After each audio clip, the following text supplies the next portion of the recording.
Now to the latest on Russia's war on Ukraine. Ukraine's president continues to travel outside Kyiv in a show of defiance.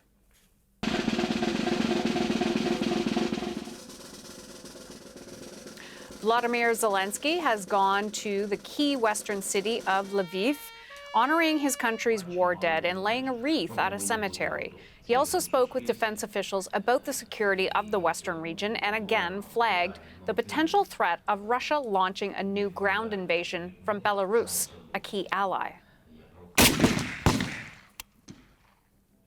Russia has reacted angrily to word that Ukrainian troops will receive training in the U.S. for the first time.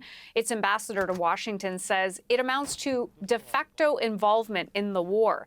The Pentagon has confirmed up to 100 Ukrainian soldiers will start training at an army base in Oklahoma next week to operate and maintain the Patriot air defense system the U.S. is providing.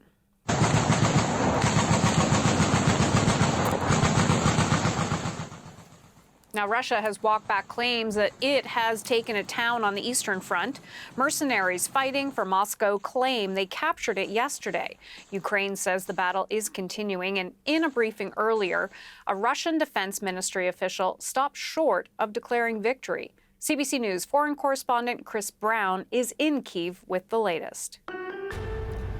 There are claims and counterclaims this morning over whether Russia's military has scored its first significant battlefield victory in months. Its forces have been closing in on the eastern Donbas city of Soledar, and they now say they're in control. Ukraine disputes this, but the real significance of Soledar may be political. In his evening address to Ukrainians, President Volodymyr Zelensky didn't even mention the situation in Soledar, perhaps to emphasize that his country is focused on even greater threats, such as the possibility of a larger Russian offensive later on this winter, or to get more weapons for Ukraine to launch its own attacks. But Soledar, in the city next to Bakhmut, does appear to be extremely important to Russia. For 7 months, mercenaries from the Wagner Group have launched wave after assaults on Soledar, many of them using conscripted prisoners.